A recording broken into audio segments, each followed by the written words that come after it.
हम सभी मानव है, सृष्टि में सर्वश्रेष्ठ प्राणी है। और मानव जीवन में अगर मेरे हिसाब से अगर अहंकार नहीं हो तो वो चेतन शून्य हो जाएगा। क्योंकि अहंकार के कारण ही वह जीवन के हर क्षेत्र में हर उपलब्धि को प्राप्त करता है। जैसे धन को प्राप्त करना, विद्या को प्राप्त करना, अपने हर क्षेत्र में जो भी क्षेत्र हो उनका। लेकिन अगर वो उसी क्षेत्र को लेकर के जैसे जैसे वो क्षेत्र में अपना अचीवमेंट करेंगे वैसे वैसे उसके अहंकार में, ईगो में उसकी वृद्धि होगा। अगर वो उसी को लेकर के अगर चले तो वो उसी वृद्धि में, उसी अहंकार से वो दब करके, उसी में वो दब करके अपने अस्तित्व को वो खो देगा। लेकिन अगर मेरे साथ परमपिता का समागम हो जाए, वर्तमान पुरुषोत्तम का समागम हो जाए, तो वो जो अहंकार है वो अहंकार परिणत हो जाएगा।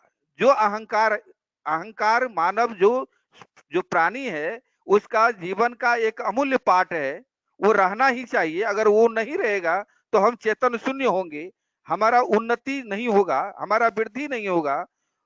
ये अहंकार के कारण ही हमारा उन्नति है, वृद्धि है। लेकिन उस अहंकार और वृद्धि के साथ अगर हमारा समागम अगर परमपिता से हो गया, हम वहां युक्त हो गए, तो वो अहंकार हमारा परमपिता की ओर उस अहंकार का बहाव होगा।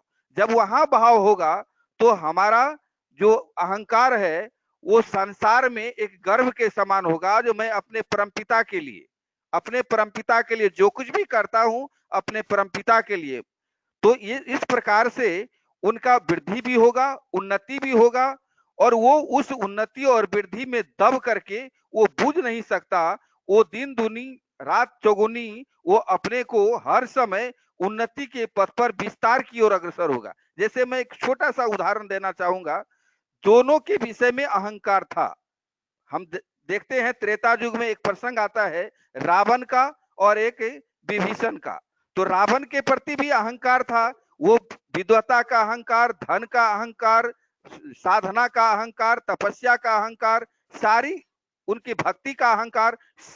लेकिन वो अहंकार में उनको आइडल नहीं था, उसके साथ वर्तमान आदर्श नहीं था। क्योंकि उस युग के आदर्श थे पुरुषोत्तम राम।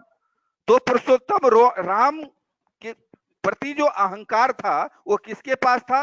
विभीषण के पास था। तो विभीषण का अंत में हमने देखा, हम लोगों ने अनुभव किया, जो आइडल के साथ लेकर के उस अहंकार को लेके वो चल रहे थे और उस अहंकार से वशीभूत होकर के उन्होंने अपने राज को भी त्याग दिया। उनके रावण भाई के द्वारा उसको घर से, देश से भी निकाला गया, फिर भी उसको थोड़ा सा भी अफसोस नहीं हुआ। क्योंकि वो अपने आप को देख रहे थे कि मेरा आइडल, मेरा जो अहंकार है, मेरा जो सब कुछ है, मेरा जो कुछ भी है, मेरा प्रभु राम है। तो क्या हुआ अंत में? विभीषण का विस्तार हुआ, वो उन्नति के पथ पर अग्रसर हुए।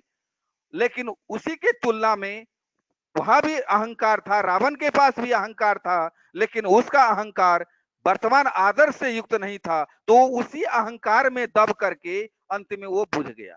इन्हीं शब्दों के साथ मेरा जो अनुभूति आया, मैं दो दो शब्दों में बहुत इसको रखने का प्रयास बहुत किया। सुंदर। जय गुरुदेव।